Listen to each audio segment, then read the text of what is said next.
All right, everyone. Hello. Welcome. It is a Friday. Yes, it is, and a big Friday at that. Holy moly, do we have some sports going on this weekend. The NBA playoffs begin. The NHL playoffs begin. The Carolina Hurricanes tomorrow will be in action. Charlotte FC in action. High school baseball, everything's going on this weekend. You're tuned into the right place to get all the information you need on your local and national sports. High school, college, pro level. We talk about it all here on the Scoreboard. 844-STUDIO-4, that's 844-788-3464. Get you into the studio, part of the program. Anything you want to talk about, we'll talk about it right here on the Scoreboard. So I talked a little bit about it just in that intro. We are going to be doing a lot of previewing for this upcoming weekend. Now, we do have some baseball going on in the local high school scene, and I want to talk a little bit more about what's going on in the women's soccer land. There's some schools in this area that are ranked very highly nationally in the women's soccer world. So we're going to get on top of that, let you know who to look out for. Actually, earlier in the year, there was a very big game against two teams who are ranked in the top 5 nationally here in North Carolina. So we are going to get to high school baseball and high school women's soccer today.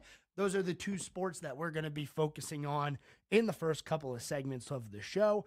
Also, we're going to get into the NBA playoffs. The play-in ends today, thank goodness. I will continue to shout it until I lose my voice.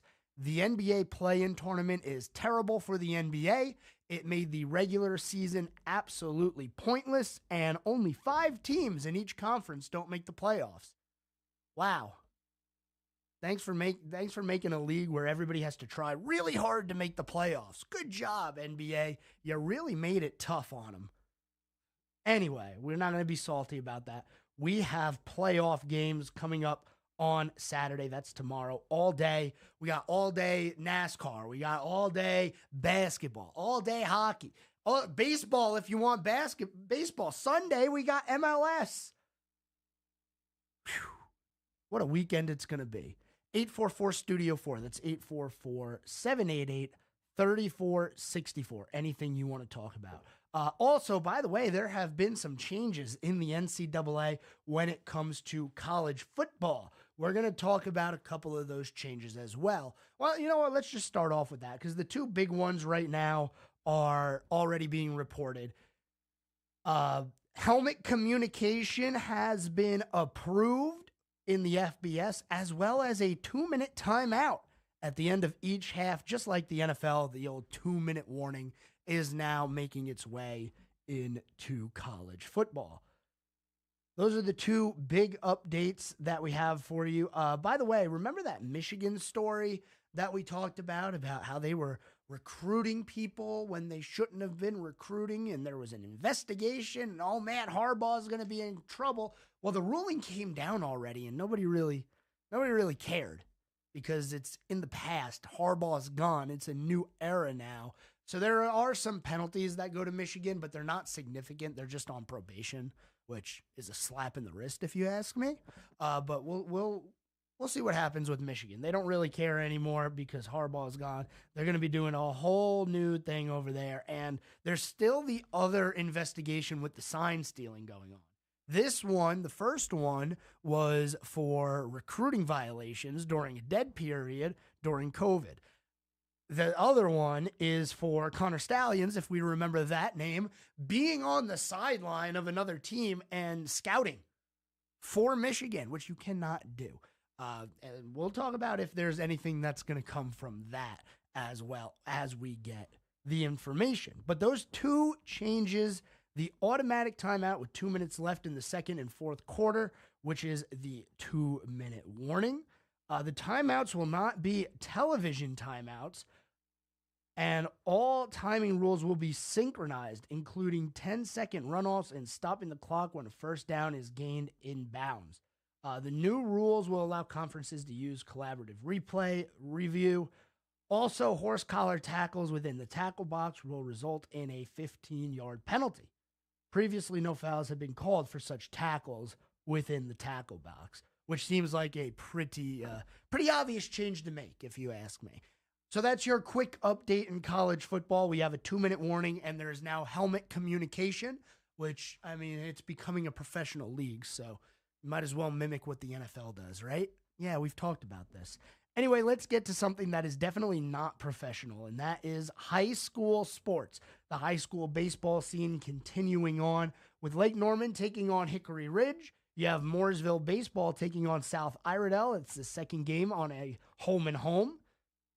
Statesville High School in North Iredell, a little rivalry game there taking place, and West Iredell taking on Ford. So everybody is in action tonight of the 5 schools that we talk about every single day. Now, these teams in the area are, they could be better.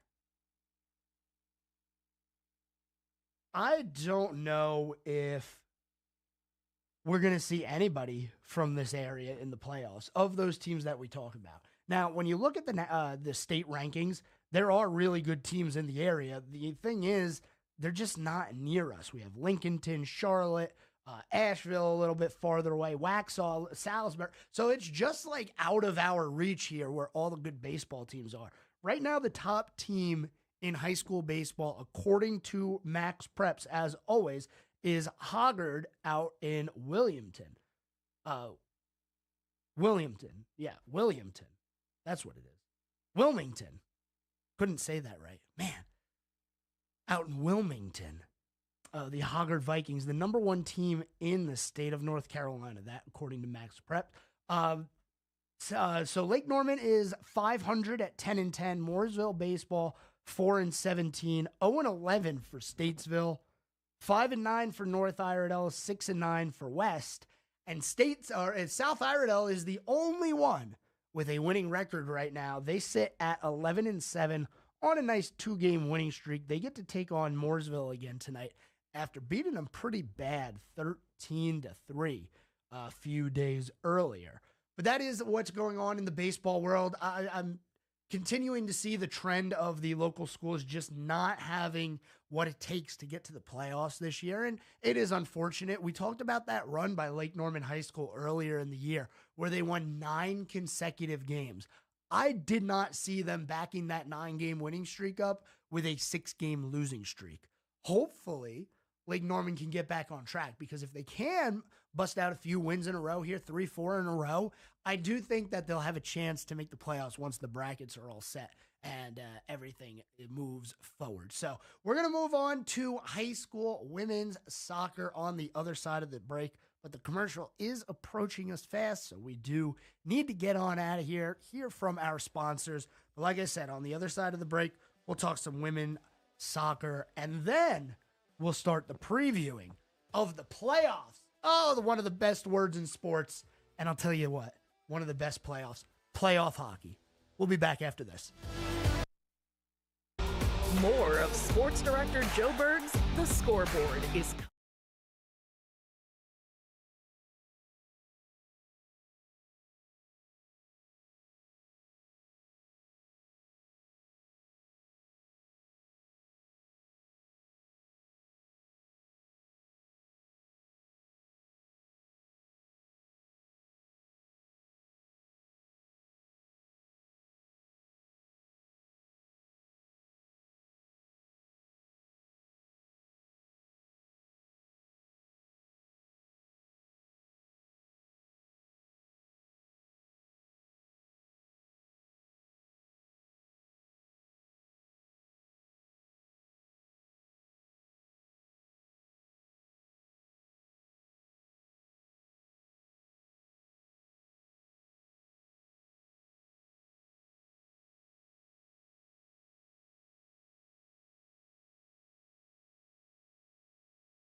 WSIC.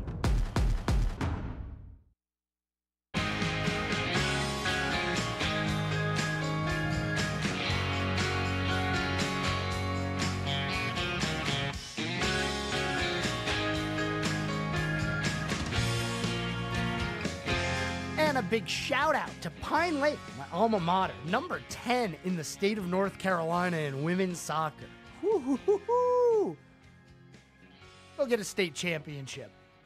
Do it. Just because you can. 844-STUDIO-4. That's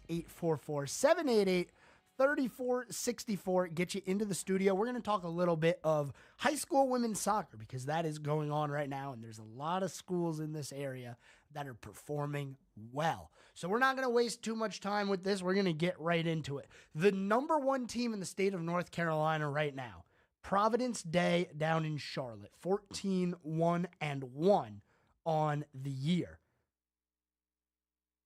Number 2 is the Ashley Screaming Eagles from Wilmington. Now, they have one tie on their year and one very big win on the year. And it came against Providence Day, the number 1 team in the state, which is interesting when you look at it because those two teams already went to head-to-head. Ashley beat Providence Day, but Providence Day still ranked above. That might be because nationally, Providence Day is the number 3 team in the country. Yeah, number 3. Of all women's soccer, this according to Max Preps, the number 3 team in the country. And that's right down there in Charlotte, not far from us. Some other schools in the area that are doing pretty well and ranked fairly high in the high school women's scene. Charlotte Latin down in Charlotte, obviously. We talked about it. Pine Lake, number 10 right now, and nationally, number 67. A top 100 ranking there. I love it. Love to see that. Huff High School, number 17 over in Cornelius. And we also have Audrey Kell here down there in Charlotte. That's more South Charlotte. Mooresville High School, 10-2 on the year. That puts them 26th in the state of North Carolina. So like I said, there's a lot of schools in this area that are having a good women's soccer year, much better than what's going on in the baseball scene at least. And it is unfortunate. I love baseball. I don't know about you guys, but seeing the local high school struggle this year, it's tough to watch. Hopefully we see some teams pull it around and get out of the end of the year with some wins under their belt. And who knows, maybe a team or two sneaks into the playoffs. I expect South Iredell in there. Lake Norman, you got to get some wins. And you got to get them now.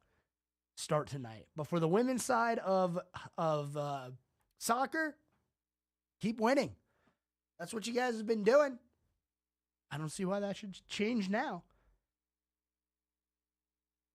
So we're going to be keeping our eye on the women's soccer world. Man, so many teams in the area nationally ranked, especially just like in lacrosse, men's lacrosse, we've been talking about it. Everyone in this area seems like they are pretty high up in the state of North Carolina and even nationally. We'll bring those that game, I should say, lacrosse. We will bring lacrosse back into the conversation next week. Just wanted to give you that women's high school soccer update. Moving on to the National Hockey League. I am determined to turn this place into a hockey area because, well, you should be pretty excited. Your Carolina Hurricanes had a wonderful season. For the 3rd straight year, the Hurricanes had 50 wins. That is a franchise record. They are 2nd best in the NHL this year. So we head to the playoffs, and round 1 is set. We know the schedule. We know who's going to be taking on who. Starting tomorrow, and the first game is the New York Islanders versus the Carolina Hurricanes. What better way to start playoff hockey than the Carolina team playing the Islanders? That one's going to be at 5 o'clock. Now, I've been talking about this. I do expect Carolina to get past round 1, but it is hockey. And anything can happen in hockey. Now, it would be insane if hockey was a 1 game and out, because then really anything can happen. But even over the course of a 7-game series, things don't normally level out. There is an element of luck that is going to play, and it's better to be lucky than be good, right? Isn't that the saying or something like that? So Carolina, although they're good, they're going to need luck to be on their side throughout these playoffs if they're going to make a run. Got to stay healthy, get all the lucky bounces, clear the front of the net, and you'll move on to the second round.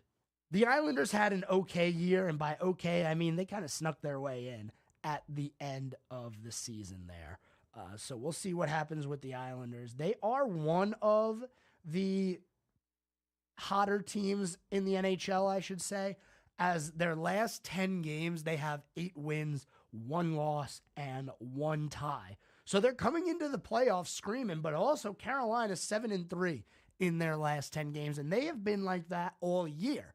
It's not like they're just now going on a win streak, and it's probably going to flame out like the Islanders. No, Carolina has proven day after day that they are one of the top teams in the NHL. So the number 1 team in the East is the New York Rangers. The Rangers will be taking on the Washington Capitals in round 1. And Carolina, if they win their series against the Islanders, they would take on the winner of the Rangers and the Capitals. Most likely going to be the Rangers, as the Capitals, another one of those teams. They weren't really in contention for most of the year. They got a little bit hot at some point, and they kind of already cooled off. They haven't been playing good hockey in their last few games, and the only reason they won their final game of the year in regulation is because Philadelphia pulled their goaltender with a tie game. We talked about it earlier in the week, why you would do that. Why do you pull your goalie in a tie game? Well, because if Philly wanted to make the playoffs, they were going to have to win the game in regulation. And being tied with no time left in the game, it's not going to get you into the playoffs. So we have game number 1 for Carolina on Saturday. Game 2 scheduled for Monday night. Now, the weekday games are all going to start no later than 7 o'clock, or no earlier than 7 o'clock, I should say. So Monday, 7:30, Islanders and the Hurricanes. Then I think they have a nice couple of days off before they play again. It'll be Thursday at 7:30, and then Saturday. So every other day except for Monday to, Monday to Thursday. They have 2 days in between for travel. So they built in an extra day of rest for these teams. A couple of years ago, they were doing 1 game, 1 day off, 1 game, 1 day off. I like it better. It keeps the momentum going. And, eventually we're going to get to a place where there aren't going to be playoff hockey games all over the place all day long because teams are going to get eliminated. But when it's like this, you know what I'm saying? It's going to be fun. We love the playoffs. I love playoff hockey more than any playoff in pro sports. And there's a lot of things going on in hockey this year, man. We talked about it. 100 assists for Connor McDavid. Only 3 other players had ever done that. And now this year we get to add 2 more in McDavid and Nikita Kucherov. Both of those players with 100 points, 100 assists on the year. Never mind their points. They got plenty of those, 144 and 132 points on the year. That's one of them is in the West, one of them is in the East there. Kucherov plays for the Lightning. The only way Carolina would run into that team is if they go to the Eastern Conference Finals. That's when they would probably take on somebody from the Atlantic Conference. It shook out a little bit weird this year with how the playoffs work because of how they do the matchups. It's never going to be the Metro plays the Metro and the Atlantic plays the Atlantic. There is a little bit of crossover, but they try to keep it as straight as possible, which, I think is a good thing to do. The other thing that is going on in hockey has to do with the Arizona Coyotes. It is official. The Coyotes will be relocating to Salt Lake City for the 2024-2025 season. Here's the caveat. It's a really interesting situation that they have going on because, yes, they're relocating, but it's a new franchise with a new name, and the IP, the intellectual property of the Arizona Coyotes, is officially being recognized as an inactive franchise. The Coyotes still technically exist.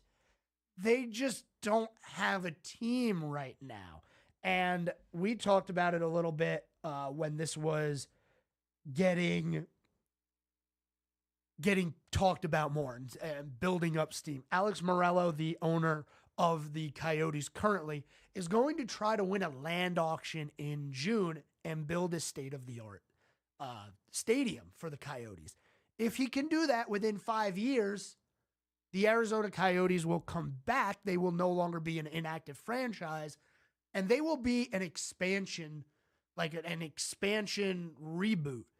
It's a really interesting situation because of what's going on with the Coyotes going to Utah and how they're doing this. I want to explain it a little bit more after the break before we get into the NBA playoffs and the final NBA play-in games, which are taking place later on tonight. Don't go anywhere. You're listening to The Scoreboard, and we're back after this. This guy knows his sports, right? There's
Joe Berg continues now on 105.9 100.7 WSIC.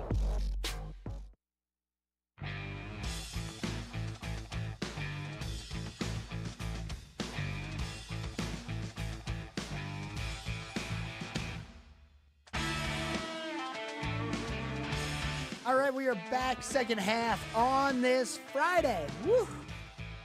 What a week it's been. We have a new pro franchise to talk about. The Utah. Yeah, that's what they are. The Utah. We don't have a team name yet, but the Arizona Coyotes officially is happening. They are being relocated to Salt Lake City, Utah. And I said I wanted to clean this up a little bit, just so you're understanding what is happening. So the owner of the Utah Jazz right now is getting the Arizona franchise. Technically, this is an expansion team, but it's more like a hybrid expansion / relocation. Because from what I've heard and from what I've been able to gather, the expansion draft, quote unquote, that Vegas and Seattle had in the last few years, well, the draft for Utah, they just get to draft all of the Arizona Coyotes players, which means Arizona Coyotes don't have any players. The NHL is making that franchise inactive with a chance to come back. And then it'll be the same thing, only flip-flopped. It'll be a franchise that is coming back, and then they'll probably have a expansion draft for the Coyotes. And I'm going to be honest, I would expect for the NHL to try to set them up for success immediately. Kind of like what Vegas had. Although there was nothing specific that the NHL did to help Vegas. The team just made some good decisions, and they got good players, good draft picks. Yeah, that's how it went. So we'll see what happens. Now, this is all contingent on the current owner of the Coyotes, Alex Morello, buying some land and winning a land auction just outside of Phoenix. That's coming up later in June. If he wins the land auction, then there are other benchmarks that he'll need to hit, timetables that need to be matched. And 5 years from now, in the 2029, I guess it would be the 2028-2029 season or the 2029-2030 season. One of those two, the Arizona Coyotes would be coming back. I don't know what they're going to call the Utah team. And actually, there is a thought that because this happened so late, that they will just be known as Utah next year. No team name, just the branding Utah. Which, okay, I mean, it's probably still a better situation than what was going on in Arizona. They're playing at Arizona State. The Coyotes do not have a home ice. So that's what's going on in the NHL. But we got happier things to talk about. The playoffs start tomorrow, 5 o'clock. Islanders visiting the Carolina Hurricanes. I'm excited. I hope everybody else is as well. Let's move on to another sport that is going to be starting their playoffs here tomorrow. Not before the play-in wraps up. And I will say it again. I said it at the beginning of the show. I'm going to say it again. The play-in tournament is pointless. Adding 4 extra teams to make the playoffs just washed down the regular season even more to the point where nobody cares about it. The players openly talk about, yeah, we're just going to load and manage and take it easy until we get to the playoffs, because basically everybody makes it anyway. So tonight, the final play-in games, the Chicago Bulls taking on the Miami Heat, the Sacramento Kings taking on the New Orleans Pelicans. And in that Pelicans game from earlier this week against the Lakers, Zion Williamson dropped 40 points. Do you remember that name, Zion Williamson? He was supposed to be the next big thing. And he was in Duke. He was really good. But he got to the NBA and it hasn't worked out. But he broke out yet again in the play-in game versus the Lakers, putting up 40 points. The problem is the injuries are still not going away for Zion. He got hurt and he has been ruled out for this play-in game tonight. That's, you're missing one of your best players in a make or break your season game. Not great. Not great, if you ask me. But after that, after the play-in games, which, yeah, they're games, Saturday at 1 o'clock starts the NBA playoffs, starting with the Orlando Magic taking on the Cleveland Cavaliers. Phoenix Suns take on the Minnesota Timberwolves, the 76ers, and the Knicks. That is going to be a good series right there. Some old school basketball rivalries right there with Philadelphia and New York. That's going to be Saturday at 6 o'clock. And then the night game, the Lakers will try to snap their 9-game losing streak against the Denver Nuggets. Now, I talked about it during their play-in game against the Pelicans.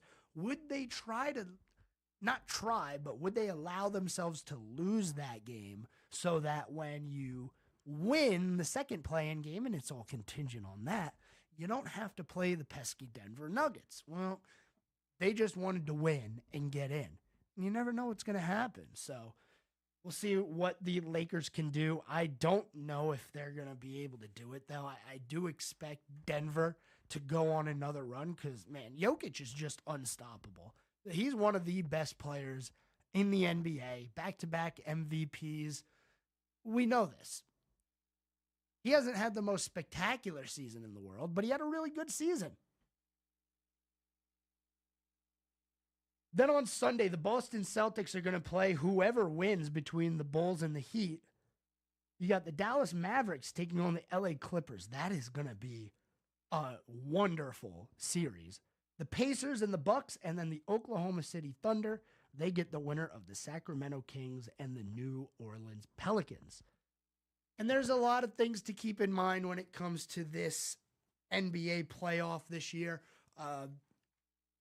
Starting off with who the hot team all year has been.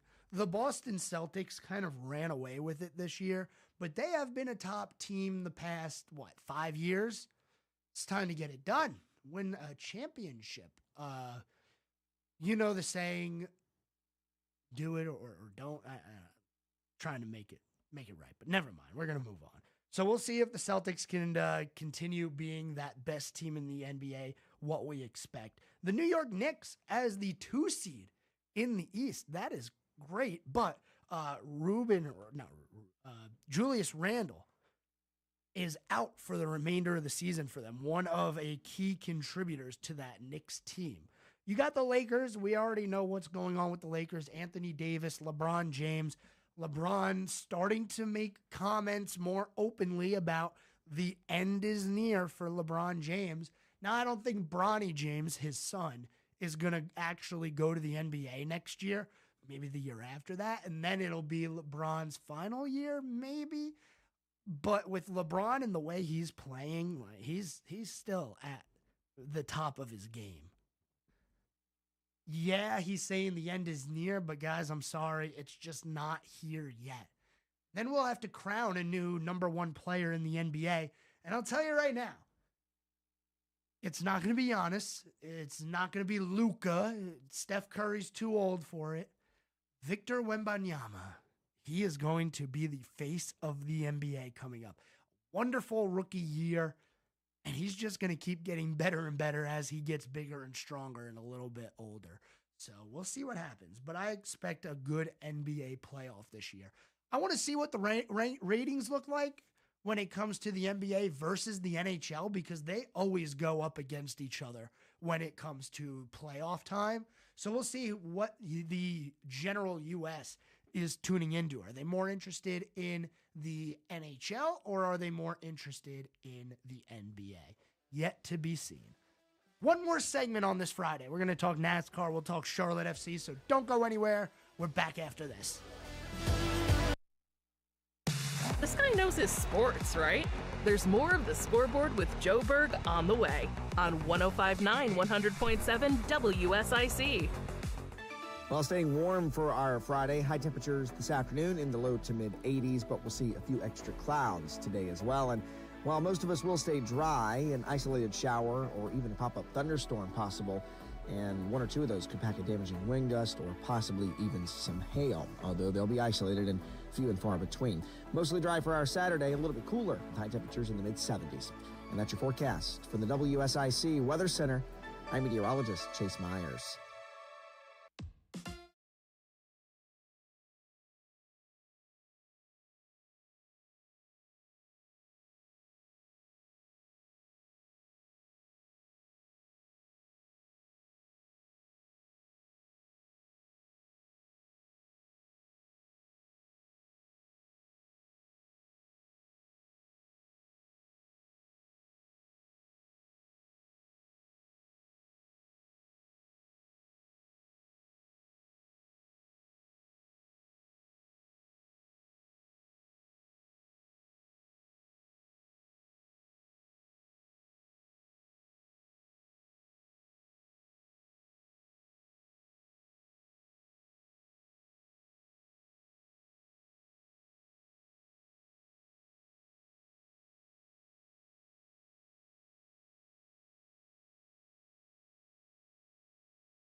WSIC.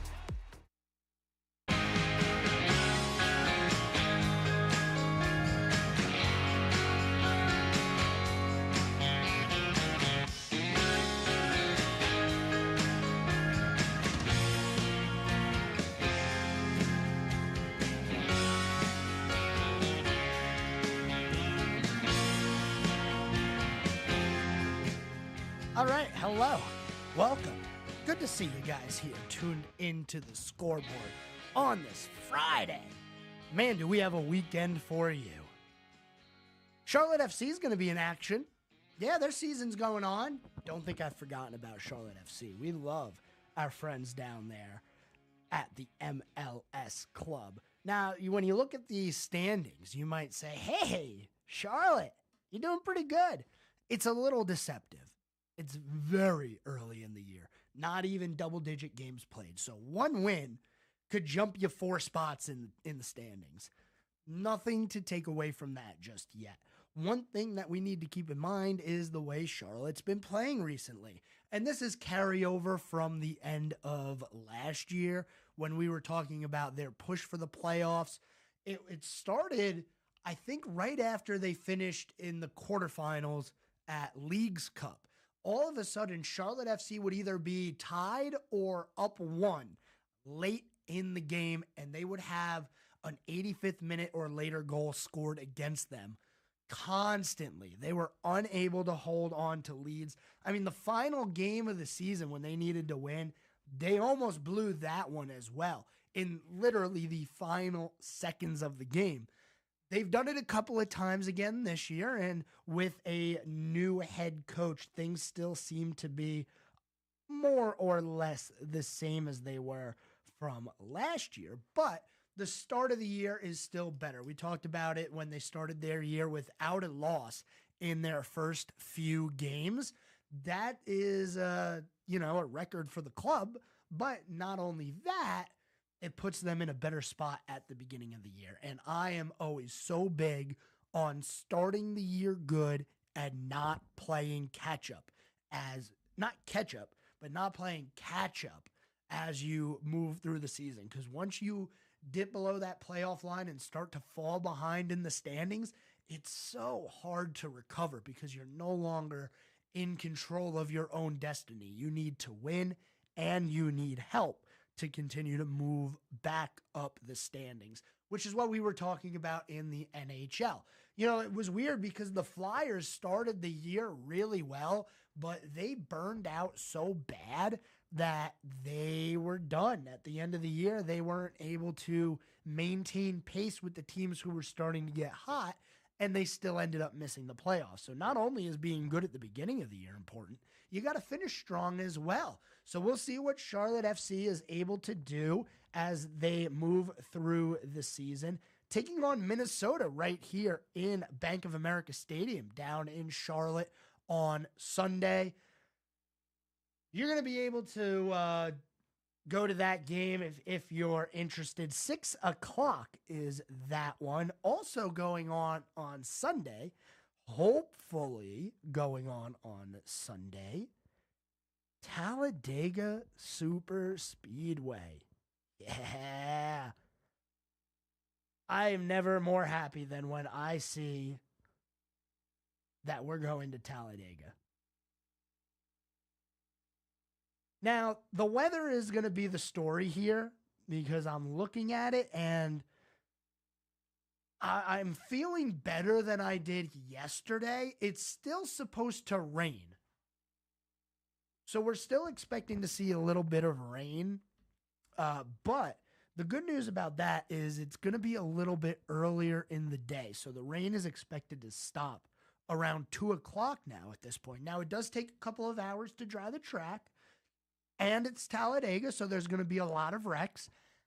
And it's Talladega, so there are no lights on the track. So if we get a little bit of rain later in the day, like 3 o'clock-ish, we might have a situation where NASCAR just has to race until they can't see anymore.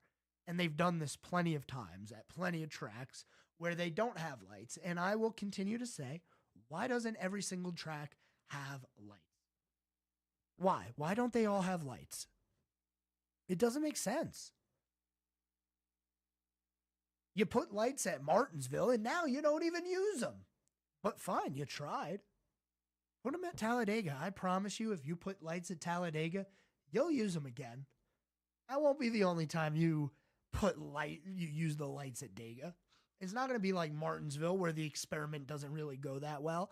And it makes sense. We were talking with MRN earlier in the year, and they said that Martinsville is one of those tracks where it has to be hot and slick for it to work, especially in the cars that we have now.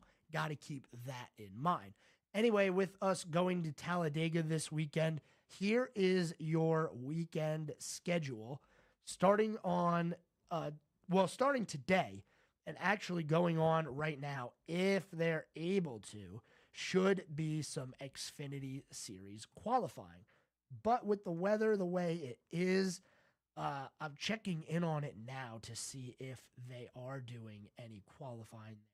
But we'll see. I'm not sure right now. I don't have an update on the NASCAR website where they say, hey, here is your top 3. You know, if you go to the website across the scroll on the top, it usually has that. I'm not seeing that, so I'm thinking that it's raining at the track right now. There is rain all throughout the day today, but we'll see. So tonight, if we get qualifying in for the Xfinity Series, we'll have that. And then tomorrow, we will have some racing going on. Starting with, at 12:30, the General Tire 200. That is the ARCA Menard Series. And then at 4 o'clock, the AG Pro 300 for the NASCAR Xfinity Series. Sunday is the big show, the Geico 500. You can catch that race right here on WSIC. Coverage beginning at 2 o'clock, and it is presented by MRN this week. That is the Motor Racing Network. We've been hearing from some of the drivers throughout the second half of the week now, and I want to bring in another one of those drivers. Let's hear from William Byron, driver who's had a very good season, won at a super speedway already earlier in the year at Daytona when he won the Daytona 500. Here is Byron on his approach at Talladega. Our drafting has been pretty good, but you never know how much, you don't want your luck to run out in a sense. So you just got to be a good pusher, got to be able to get pushed well, do all the little things right. I think we know in the Cup Series who the good drafters are, and there's a few out there to try to work with and be around, and just try to have a solid weekend. You can't really control the result there, but you can try to get some good stage points and try to be a good drafter and learn, because that race in the playoffs is huge. Yeah, it is one of the biggest races in the playoffs. Can make or break your season. But as we go to Talladega, he said it. Pushing is going to be a factor. You're going to have to push the guy in front of you. You're going to have to be able to take a push from the guy behind you without wrecking the car. And that's why we have accidents at Daytona and Talladega, because the pushing gets so severe. You get bogged up. There's checkups on the top line and on the bottom line. And, it just kind of accordions back. And eventually you can't slow up enough. And there's a big crash. That's how they usually happen at Talladega and Daytona. Now, I'm not expecting a insane 4-wide finish like we had that one year. Matt Kenseth won. Tony Stewart was upside down in 3 and 4. 38 cars were wrecked out of turn 4. That was a wonderful race. And it was a playoff race, if you guys remember that one. I think that was the year Brad Keselowski won the championship. Anyway, I don't expect anything that crazy to happen, but I do think we are in for a treat. If Daytona showed us anything, the slight changes that NASCAR made this year has improved a little bit the super speedway racing this year. And I guess now we're calling them draft tracks. It has improved the draft tracks this year.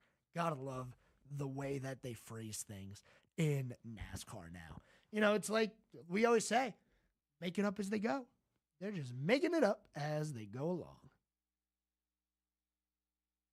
So that's what's going on in the world of sports. Tune into everything going on this weekend. Before we head out, though, I do want to talk a little bit about what happened on this day in sports history.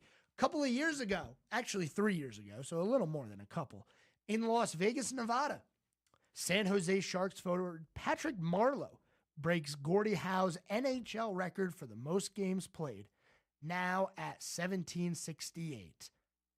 And also, on this day, 1991, Evander Holyfield beats George Foreman in 12 for the heavyweight boxing title. I think we got time to squeeze one more in here. 1956. This one's interesting. The first Major League Baseball game played in New Jersey. Yeah, there isn't a team in New Jersey, but this is the first game ever played in New Jersey.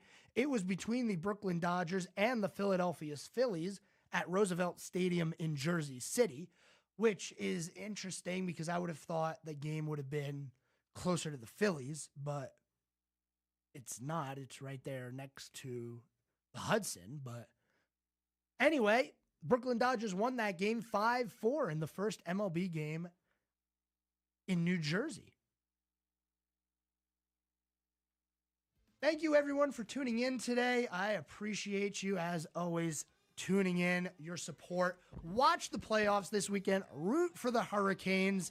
Watch the NBA playoffs, Charlotte FC, local high schools. I'll tell you what happened on Monday. Until then, have a great one. See ya.